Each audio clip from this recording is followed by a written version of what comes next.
차라리 나쁜 가능성을 생각의 대상으로 삼아라.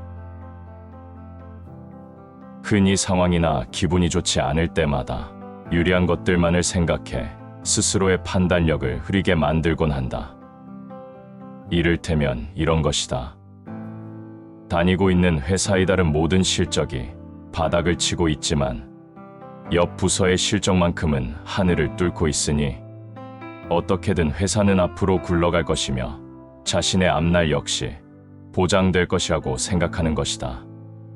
또는 후반전만을 남겨놓은 축구 경기에서 점수는 상대편에게 3대 0으로 크게 뒤처지고 있지만 볼 점유율만큼은 우리 팀이 압도적으로 높으니 남은 45분 동안 충분히 내 골을 넣을 것이라고 낙관하는 것이다.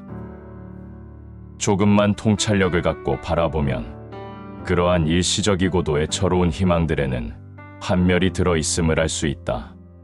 그리고 그러한 희망이 이내 차가운 현실에 부딪혀 산산이 부서지면 그 안에 들어있던 환멸감을 피할 수 없게 된다. 환멸감을 온몸에 뒤집어 쓰고는 다시 일어나지 못할 것이라는 생각이 들 정도로 크게 좌절하고 만다. 그럴 바에는 차라리 나쁜 가능성을 우리 생각의 대상으로 삼는 편이 더 낫다. 그래야 우리는 그러한 나쁜 가능성을 막기 위해 예방책을 준비할 것이고 나중에 실제로 나쁜 일이 일어나지 않는다고 하더라도 생각지도 못하게 기분이 좋아질 것이다. 우리의 기분이라는 것은 늘 약간의 두려움을 겪고 난 뒤에 훨씬 밝아지기 때문이다. 그렇기에 때로는 우리에게 닥칠 수도 있는 큰 불행을 생각해 보는 것이 좋은 일이다. 실제로는 일어나지 않을 큰 불행들을 생각하다 보면 훨씬 더 작은 불행을 겪었을 때 그것을 견디는 것이 수월해진다. 사실 사람은 자기 외에는 그 어느 것에도 관심이 없다. 대부분 사람은 매우 주관적이다. 그래서 기본적으로 자기 자신 외에는 그 어느 것에도 관심이 없다. 인정하지 못하는 사람도 있을 수 있겠지만 어쩔 수 없는 사실이다.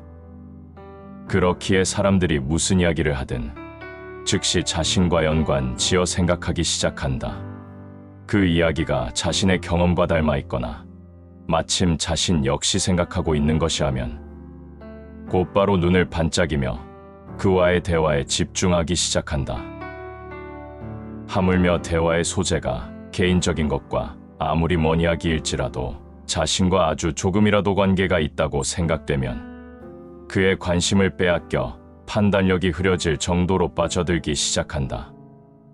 반면에 그 이야기가 사실은 굉장히 중요하고 가치 있는 이야기라고 하더라도 자신의 흥미를 끌지 못하거나 허영심에 맞지 않으면 이유도 묻지 않고 그것을 무시하거나 인정하려 들지 않는다. 그러므로 그들은 세상이 너무도 많은 이야깃거리 앞에서 쉽게 주의가 산만해지고 쉽게 상처받고 쉽게 화를 내고 쉽게 모욕감을 느끼고 쉽게 감정이 상한다. 그런 사람들이 열광하는 것이 바로 별자리, 타로 점성술과 같은 미신들이다. 모든 것을 자신의 일과 관련 짓고 어떤 생각이든 곧바로 자신과 관련해 생각하는 가련한 인간의 주관성을 입증해주는 대표적인 것들 말이다. 그들은 위대한 천체윤행을 보잘것없는 인간개인과 연관짓고 하늘의 혜성을 지상의 분쟁이나 천박한 일과 관련 짓곤 한다. 그들에게 한번 묻고 싶다.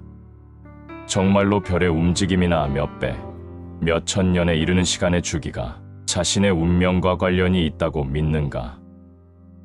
이 광활한 우주에서 그만큼이나 스스로가 가치 있고 거대한 영향력을 지녔다고 생각하는가? 그에 준할 정도로 위대한 사람으로 살아가기 위해선 최우선으로 내가 세상에서 가장 존엄하다는 생각부터 버려야 한다. 위대한 사람들은 사소한 일 앞에서 쉽게 주의가 산만해지지도 않고 쉽게 상처받지도 않으며 쉽게 화를 내지도 쉽게 모욕감을 느끼지도 쉽게 감정이 상하지도 않는다. 그저 모든 말과 행동을 있는 그대로 받아들일 뿐이다. 좋지 않은 소식, 좋은 소식 모두를 확대 해석하지 않고 있는 그대로 받아들이며 나도 사람들과 마찬가지로 보통의 존재에 불과하다는 것을 인정해야 한다. 위대한 삶을 만들어가는 시작점은 바로 그러한 보통으로서의 자신을 인정하는 것에서부터일 것이다. 지금까지 해안을 듣다였습니다. 영상 끝까지 시청해주셔서 감사합니다. 다음에도 더 좋은 말씀으로 찾아뵙겠습니다. 영상이 마음에 드셨다면 좋아요와 구독 부탁드립니다.